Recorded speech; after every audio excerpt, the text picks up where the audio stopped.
the northwest coast of the United States, the home of nature filmmaker Florian Graner, while dolphin expert Ute Margreff has settled in Ireland. The two German expatriates have never met, but share a common passion.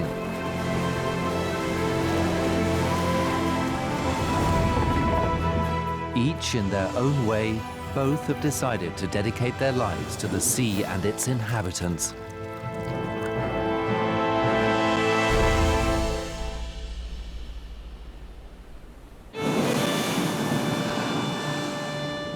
The rugged coastline of Ireland is Ute Margreff's second home. For the last 11 years, she has been studying solitary dolphins. The scientist has a special relationship with a female dolphin called Mara. Ute accompanies Mara all year round and has acquired astonishing insights. The Salish Sea in the northwest of the United States is characterized by fjords and mighty mountains. Fascinated by the untamed landscape, marine biologist and nature filmmaker Florian Graner has made a home on Puget Sound.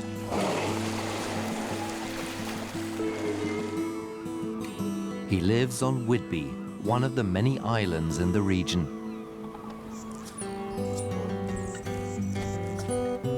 Florian's house is only a stone's throw from the sea.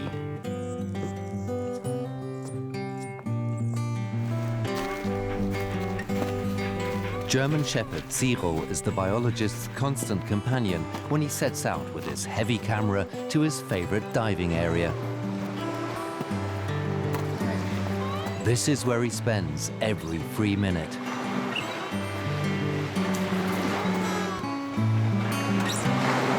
From here, he can get straight into the water without having to carry his bulky equipment very far. While Florian dives, Cyril waits patiently on the beach.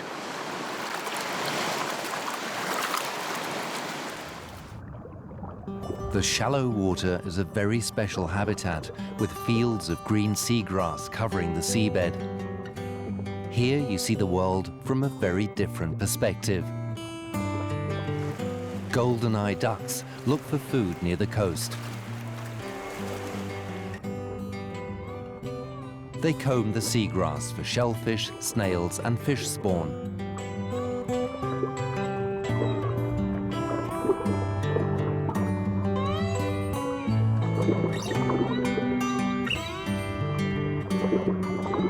Suddenly, Florian has the feeling he's being watched by a dozing harbor seal.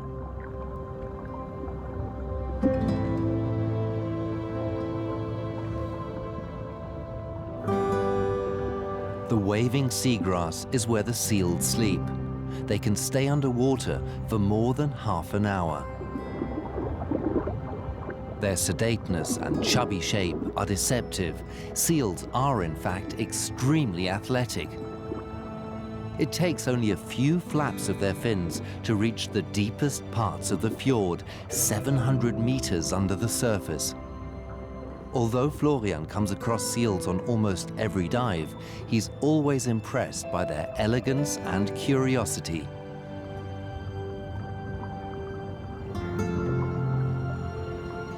Some creatures are only discovered at second glance. Bizarre-looking sea slugs graze on the floor of seagrass meadows, which are home to a surprising variety of life.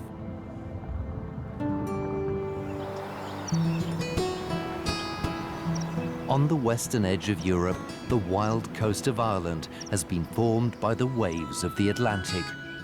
The Emerald Isle is a land full of myth and mystery. Some of the most astonishing stories are, however, true.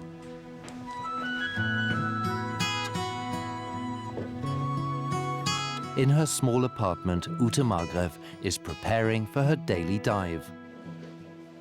For many years, she has lived on a stud farm on the Irish coast,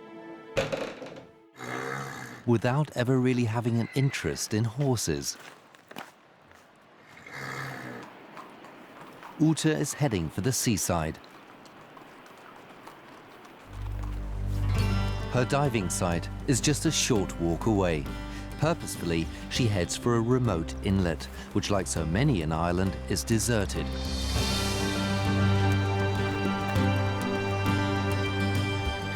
But this bay has a secret.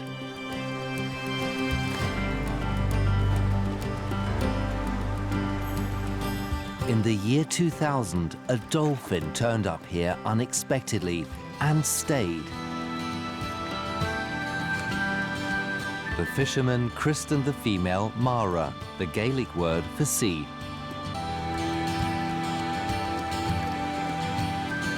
Since that time, Ute has accompanied Mara in all the different seasons, probably the only human who voluntarily spends up to 7 hours at a time in the cold waters of the Atlantic. Every meeting begins with an extensive greeting ritual. Normally, dolphins live in groups or pods. Ute will probably never know why some dolphins, like Mara, get separated from their families and seek contact with humans.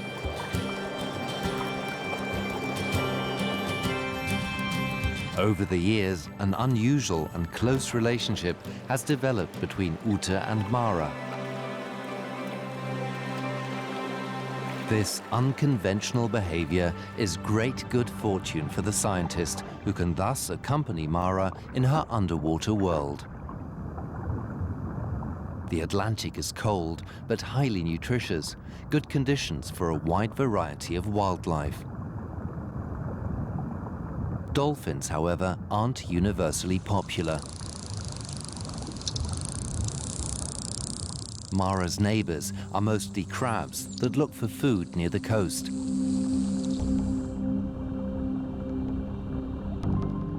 For Ute, the excursions with Mara are a unique opportunity to explore the underwater world through a dolphin's eyes. For hours, Mara shows her human companion around her realm of seaweed and rock.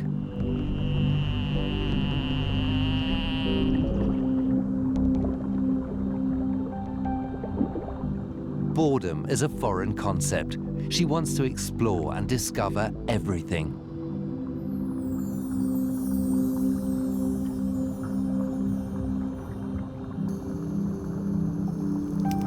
But Mara's sociability is not to everyone's liking. A young spider crab evades her approach by means of camouflage. Mara shares her habitat with real giants, 2.5 times her size. The coast of Ireland is also home to basking sharks. Even though its mouth is as big as a door, humans have nothing to fear from the shark, which lives on plankton. Basking sharks are nomads of the ocean and will at some point disappear once more into the depths of the Atlantic. Vancouver Island in the north of the Salish Sea. There's a pure heart behind the hill, waiting for you until you lay down your head in peace somewhere. Florian is hoping to find black bears here. You can roll off your fragile skin. Don't look back to where you've been. There's a kiss in the autumn wind. Together with his friend Todd Graves, he searches the shoreline. Todd, I think we can stop here. There's something right there. And a bear does indeed appear from the forest.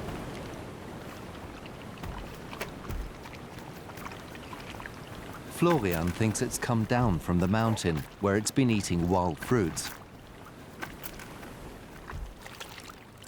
So as not to disturb the bear, Florian films from the boat. 3/4 of a bear's diet is vegetarian. When they eat animals, they tend to be small, sometimes very small. When the tide goes out, the crabs hide under the stones, a fact that has not gone unnoticed by the bear. But the bear doesn't appear to be all that hungry and moves off again.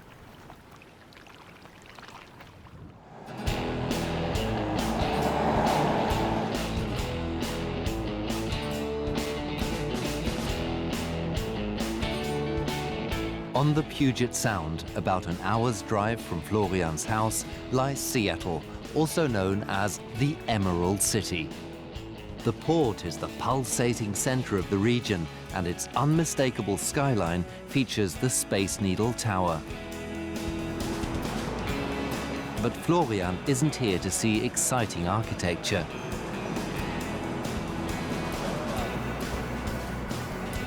He is magically drawn to water. No one at the pier is aware of what's happening right under their noses. And not that many people would think of going diving in the city.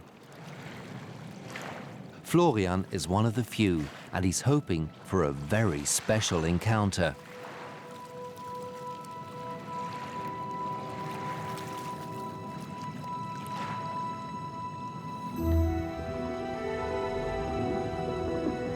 For the first few meters of his dive, he's accompanied by stellar sea lions.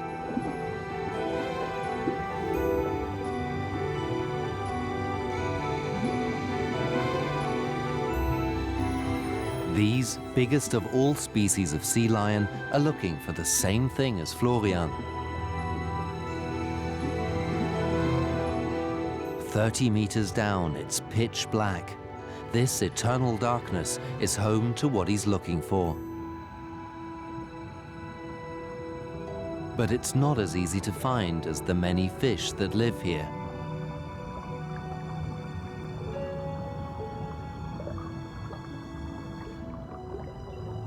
Florian is just about to give up when he catches sight of a movement in the glare of the light. Like some weightless being from another world, a huge octopus moves through the murk, a 5 to 6 meter long male.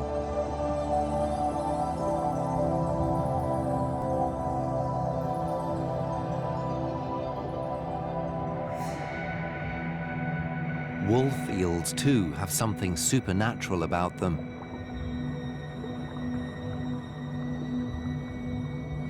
The powerful jaws can crack open a lobster or sea urchin shell.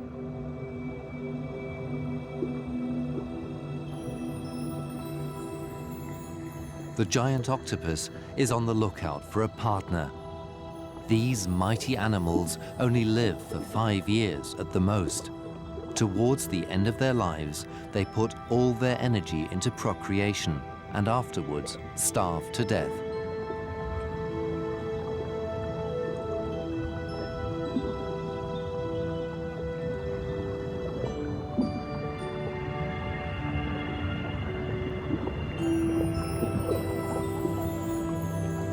The love-hungry octopus searches cave after cave, but only startles a few wolf eels.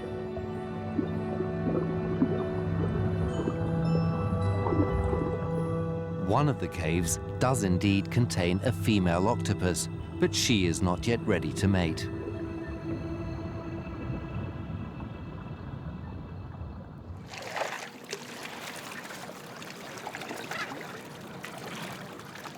Florian's dive against the backdrop of the Seattle skyline was a complete success. Now he knows where to find the animals next time. Ireland was once known as the Island of Saints, as evidenced by the numerous ruined churches and monasteries. Off the southwestern tip of Ireland lie the Skellig Islands. Historians surmise that 12 monks and an abbot once lived on St. Michael, but 800 years ago, the settlers left their stone houses forever. Today, silent, sackcloth-clad ascetics have been replaced by noisy clowns of the sea. Puffins spend the summer here, bringing up their offspring. At the end of August, when their young can fly, the puffins will once again disappear into the vast expanse of the Atlantic. The craggy Irish coast is lobster country, and sometimes the lobster fishermen get some unexpected company. Mara has attached herself to one of the boats.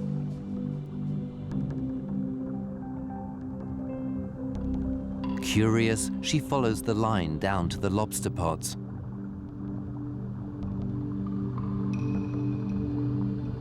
Lobsters can live as long as 100 years if they don't succumb to the irresistible smell of fish from the lobster pots.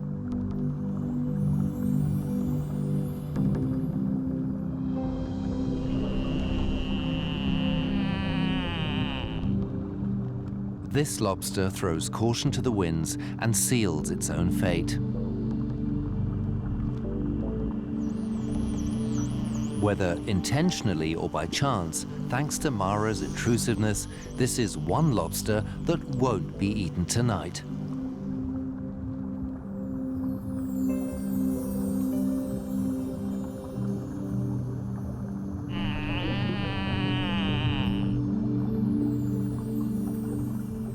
Her presence confuses the crustacean, which promptly beats a retreat. Mission accomplished, Mara moves on.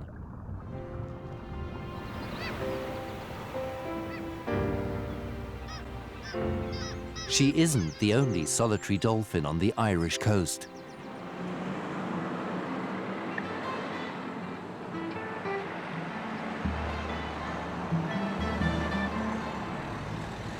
Ute Margreff visits the little port of Dingle. Once a sleepy fishing village, after the unexpected appearance of a dolphin in 1983, the place has changed beyond recognition.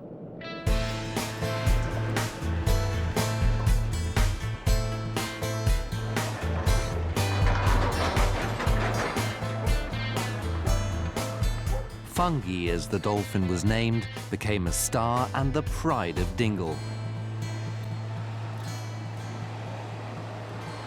Do not stand on the outer deck seating. Well, thank you for listening to the safety announcement, and we hope you enjoy your trip. Thank you. People come from all over the world to see Fungi the dolphin, who for many of the fishermen has become a good source of income. But what if one day he fails to show up? At the moment, however, Fungi appears as regular as clockwork. No other dolphin has stayed so long among humans without a break.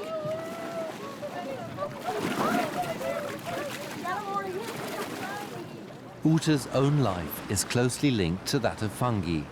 He was her first great dolphin love, as it were, and the reason that she has stayed in Ireland.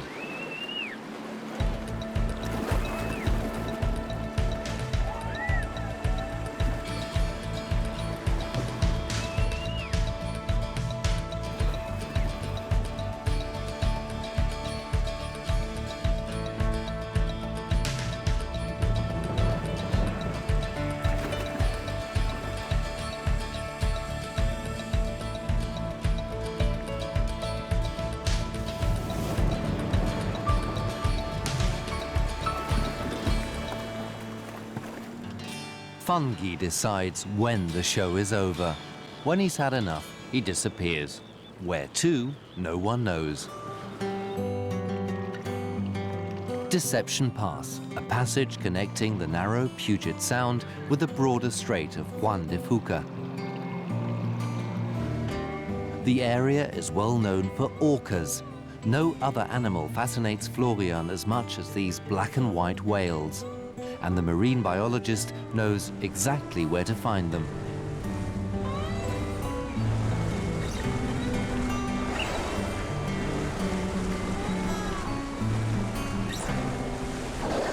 The orcas in the Salish Sea are the most studied in the world.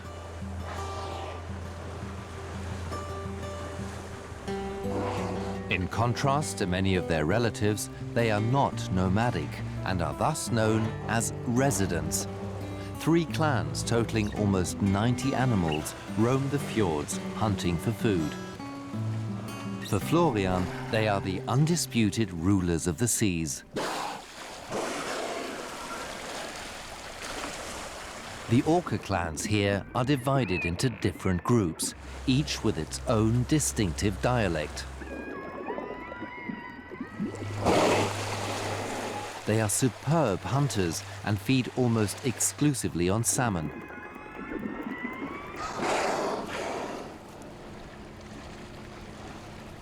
Due to the whale's unique behavior, scientists talk of an inherent orca culture. They know each individual animal. But the huge creatures are in danger. The overfishing of salmon stocks is causing their populations to shrink steadily.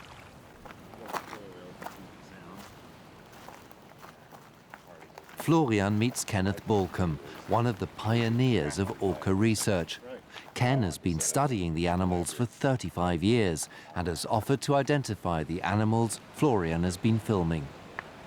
The naming that we do is alphanumeric. We just followed Mike Biggs' pattern of the first pod that he saw, he called A pod. Second one was B pod. And within each pod, he gave him a number. And when he got down here, the alphabet had J, K, and L, and that's what we have. Okay, that's L78. Has a open saddle, big finger on the saddle. That's J27. The one up in front is probably J30. How were you able to say Well, he's got a very tall dorsal fin. There's J30 and 33. They're about 2 years different in age, and he's the older. All right. And so his fin's a little bit taller. They appear so strong and powerful, and are actually sizably, much stronger and bigger than the females, and yet they really depend on the females. Yeah, they're mama's boys. They're teddy whales, really. They do what mom says, and mom gets to introduce them to the proper females. Florian hopes to see a lot of the residents on his dives in the Salish Sea.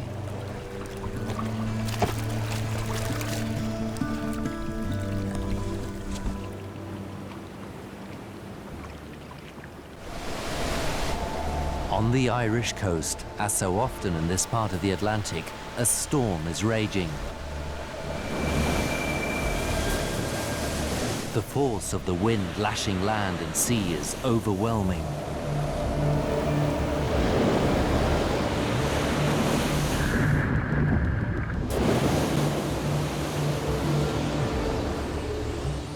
For Mara, the huge waves are no problem. Effortlessly, she glides through the rough sea.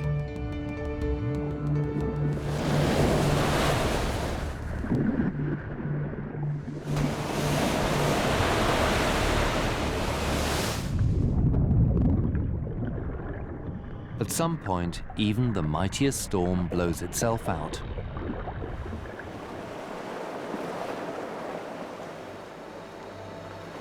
At the moment, it's still dangerous to dive, but Ute knows that right now, a lot of interesting things are going on underwater. There's also a lot for Mara to discover after the storm. Interesting flotsam accumulates on the coast.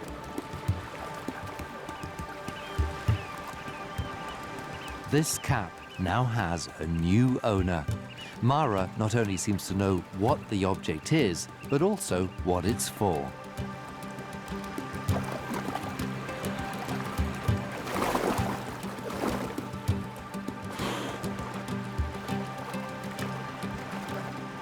She greets Ute with her new acquisition.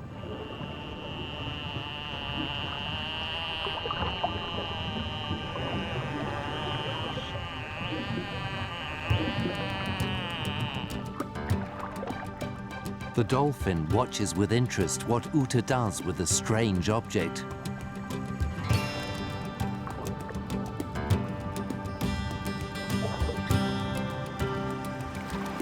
And the scientist has to ask herself once again, who is studying whom?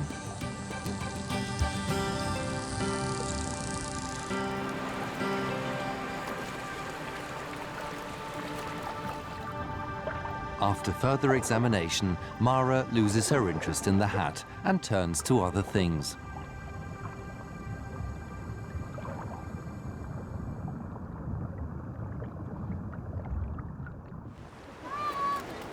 In the summer, tourists also come to Ute's Bay, many dreaming of meeting a dolphin in the wild. Few have any idea how strong an adult dolphin can be.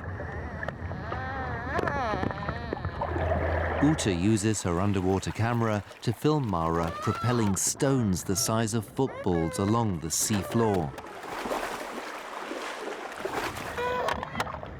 The tourists can only guess what's happening under the water, but this certainly isn't the gentle animal they'd been expecting.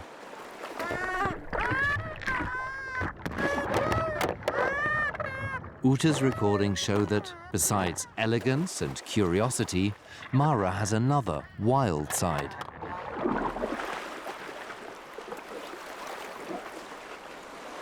The children prefer to stay on dry land, and Ute joins them, happy that Mara's outburst of emotion is safely in the can.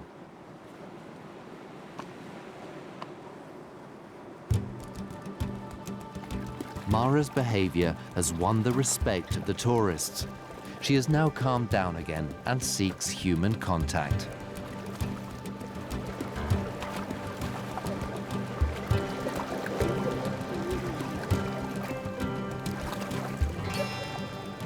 Wild dolphins don't react to whistles or other forms of enticement. They take a decision and express themselves via body language, movement, and eye expression.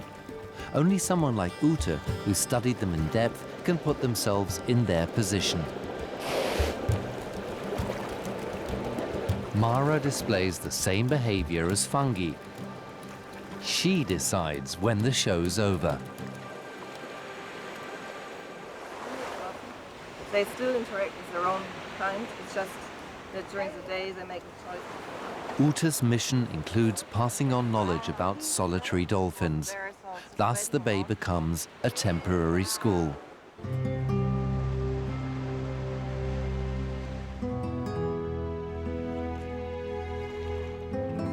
The night skyline of Seattle. Florian has returned to the realm of the giant octopus.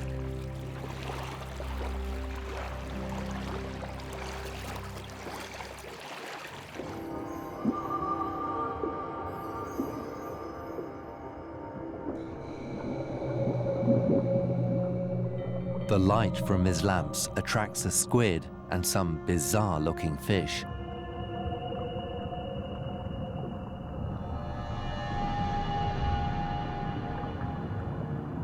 Then, as if from nowhere, a male octopus moves through the beam of light, only to disappear into the darkness again a few seconds later. Maybe the same one as before.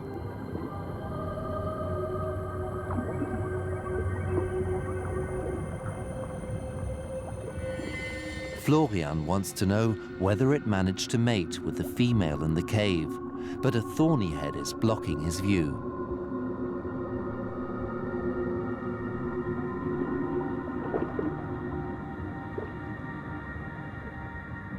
When the fish finally moves away, the filmmaker discovers long tentacles, fanning hanging threads full of tiny bubbles.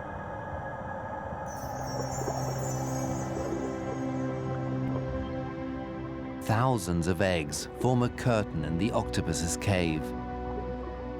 The female will be busy for 6 months looking after her eggs and protecting them from predators. She will stay in the cave without eating until her young hatch. Octopuses mate only once in a lifetime.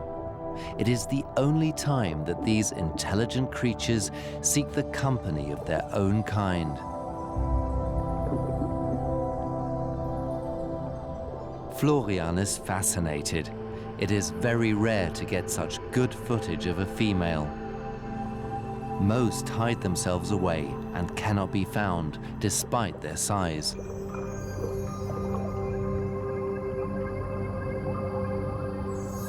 Without pause, the female blows oxygen-rich water at her eggs and frees them from sediment.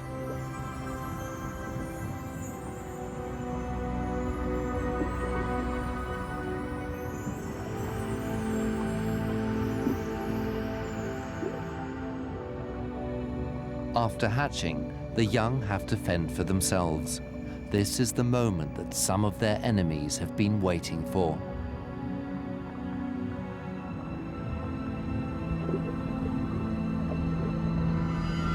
The mother octopus will have starved to death, and her corpse will serve to feed other animals.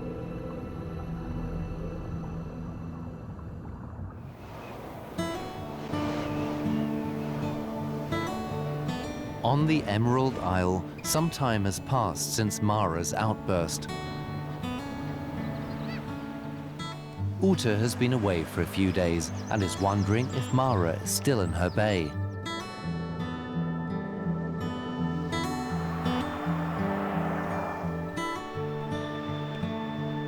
On her way there, she passes numerous other lonely inlets that could appeal to Mara.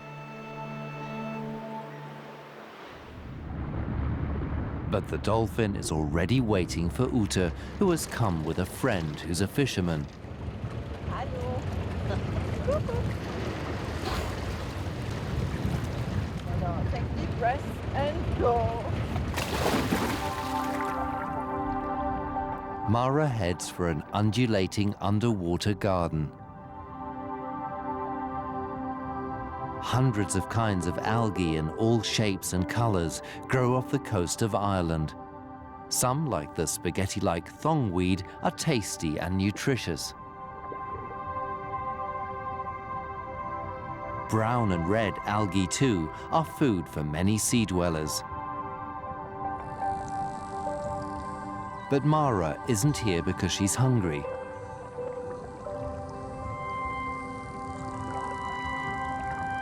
She brings Ute a piece of bladderwrack.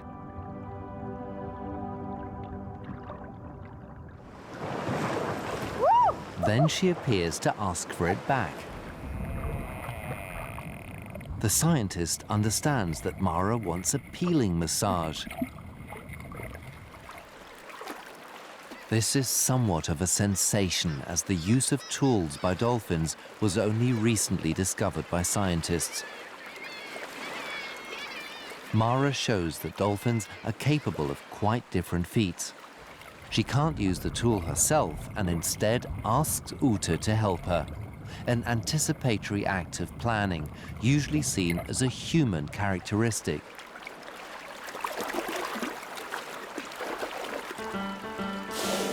After the massage, Mara swims purposefully to the fishing boat. Although they've known each other for some time, up until now, dolphin and fisherman have kept a respectful distance.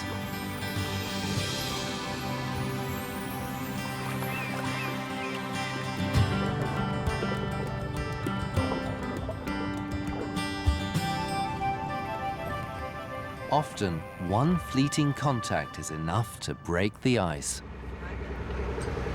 Was that the first time you touched the dolphin? Yeah, the very first time. I couldn't believe it. Because before I seen him go with the boat was absolutely amazing. I couldn't believe it. I'm just waiting till I tell my family and I go, oh, they won't believe it.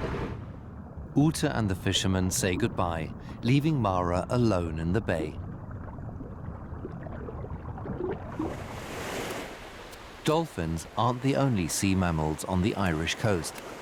Mara shares her realm with harbour seals. Usually these two loners hardly notice each other. Today their curiosity gets the better of them. Once again, it is Mara who takes the initiative.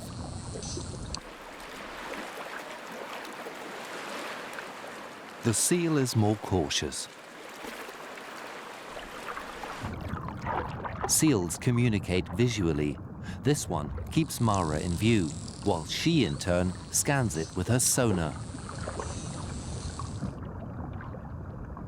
The unusual encounter lasts for a few minutes, then both go their separate ways.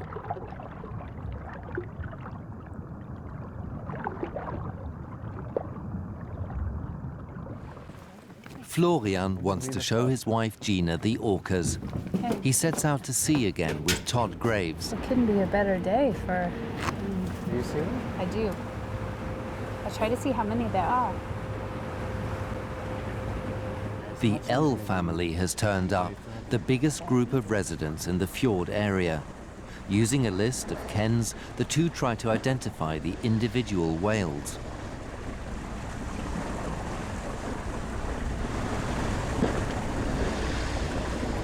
While Florian is busy filming, Gina makes a great discovery. Hey, Florian, look, there's a baby too. Only 3 to 5 young are born every year, each over 2 meters long. Orcas can be clearly identified from the markings below their dorsal fins. I saw that one. Look, it has a Really well. triangle.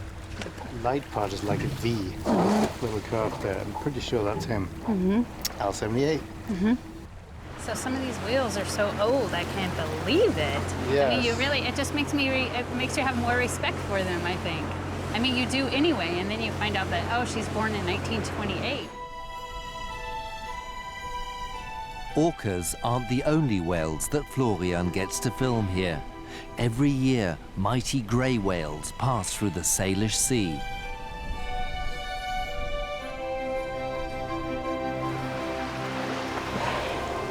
Once almost extinct, the population now numbers 20,000.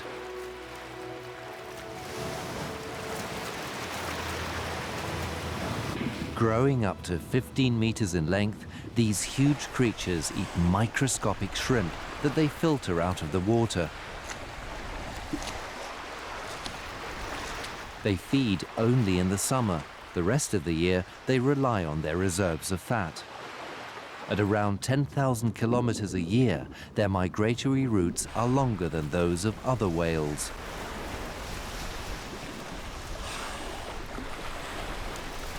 The mother animals give birth in the warm waters off the coast of Mexico before setting off for Alaska. A perilous journey, above all for the calves. These orcas aren't here to hunt salmon.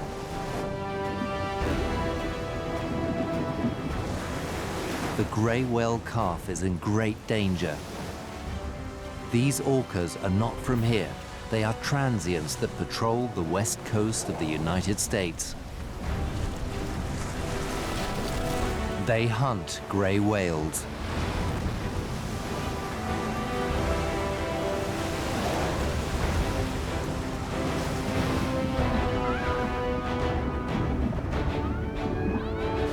The mother desperately tries to protect her calf and outswim the orcas.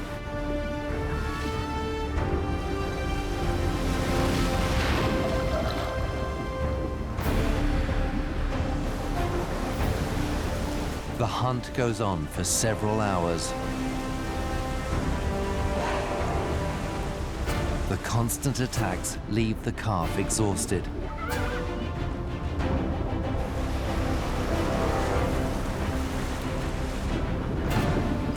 Despite its huge size, the grey whale has no chance against the attackers.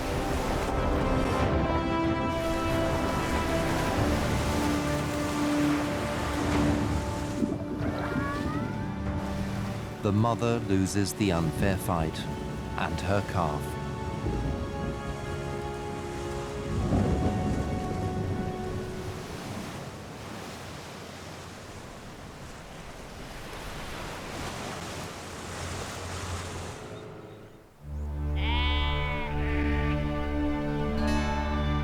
On the Irish coast, less dramatic events are unfolding.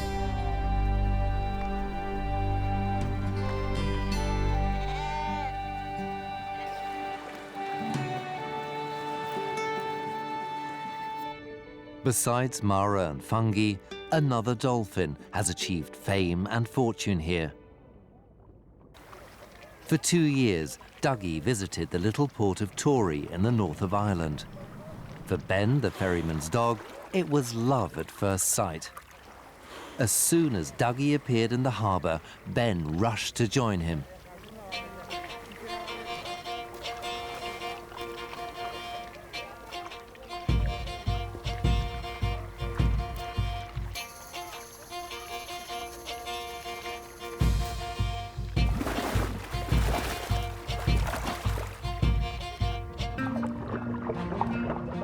As long as it stayed underwater, the dolphin was invisible to Ben, as the dog cannot dive.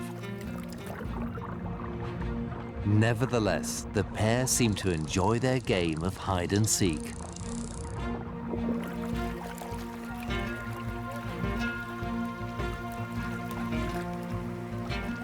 At one point, Dougie would surface or draw attention to himself in some other way.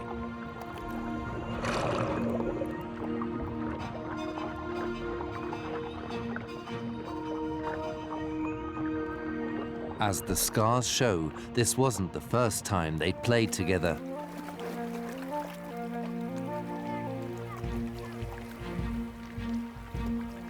From a scientific point of view, this friendship cannot be explained, above all if you're of the opinion that nothing in nature occurs just for fun. What the pair really felt when playing together remains their secret.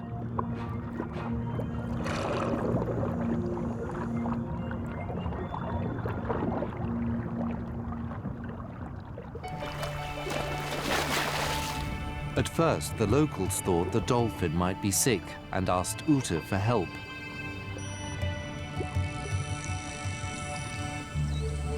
The two scrutinized each other closely.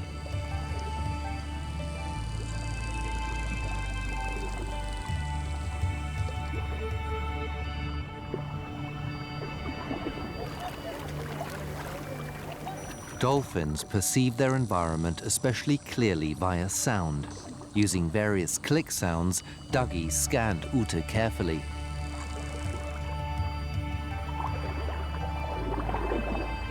Ute was able to reassure the inhabitants of Torrey that their dolphin was young, healthy, and especially curious, just like Ben.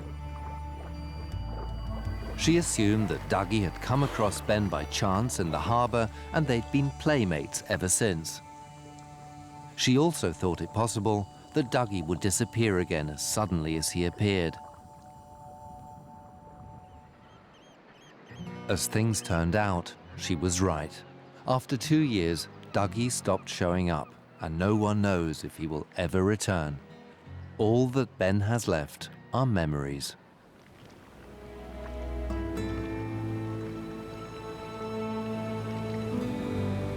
Evening in Puget Sound.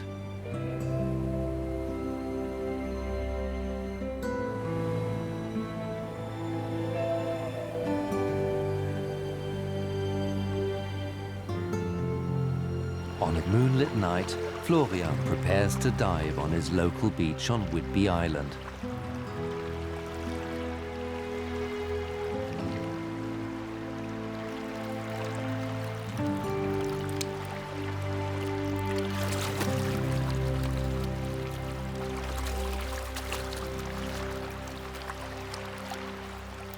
Zero waits for his master to return.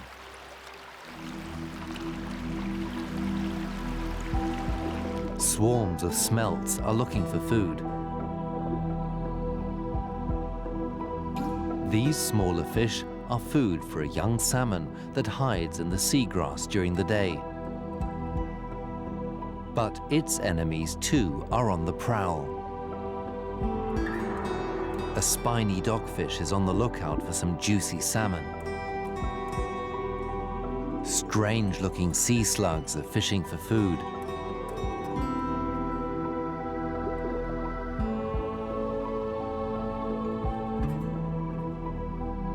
Here, it's eat or be eaten.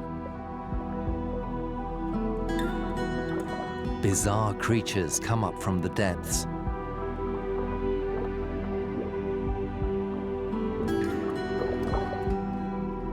Some of the jellyfish are breathtakingly elegant. The seabed is a kaleidoscope of strange beings. There is no habitat so foreign to us as the sea.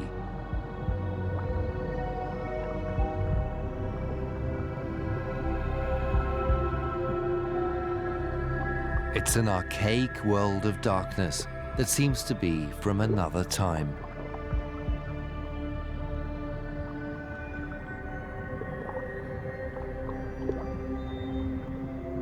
Suddenly, particularly strange shapes appear.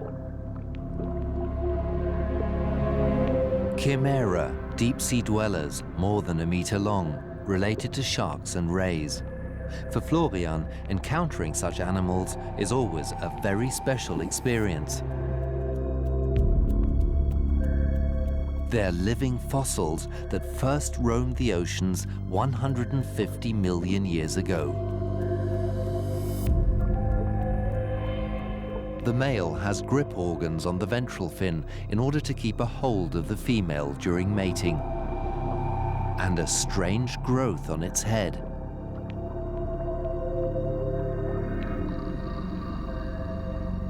The light attracts a distant relative of the chimera, a spiny dogfish.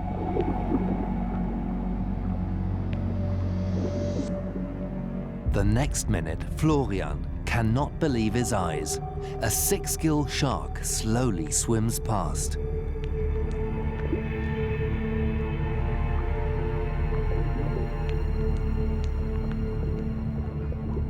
This powerful animal, 5 meters in length, is also a deep-sea dweller that comes to the upper levels to hunt.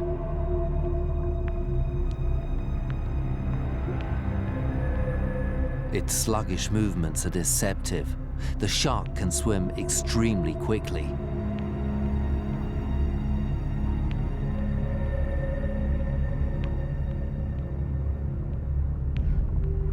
Even if no attacks on humans have been registered, its size alone demands Florian's respect. Scientists think that six-gill sharks don't just come to the fjords to hunt, but as viviparous creatures also bear their young here.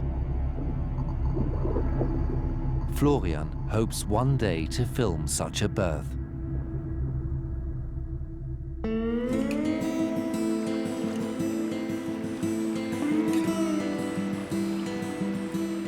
The Salish Sea is Florian's personal paradise, a wilderness that he has fallen deeply in love with. Ireland became Ute Margreff's new home, where she pursues the study of solitary dolphins with passion and dedication. What Ute and Florian have in common is love and respect for the sea and its inhabitants.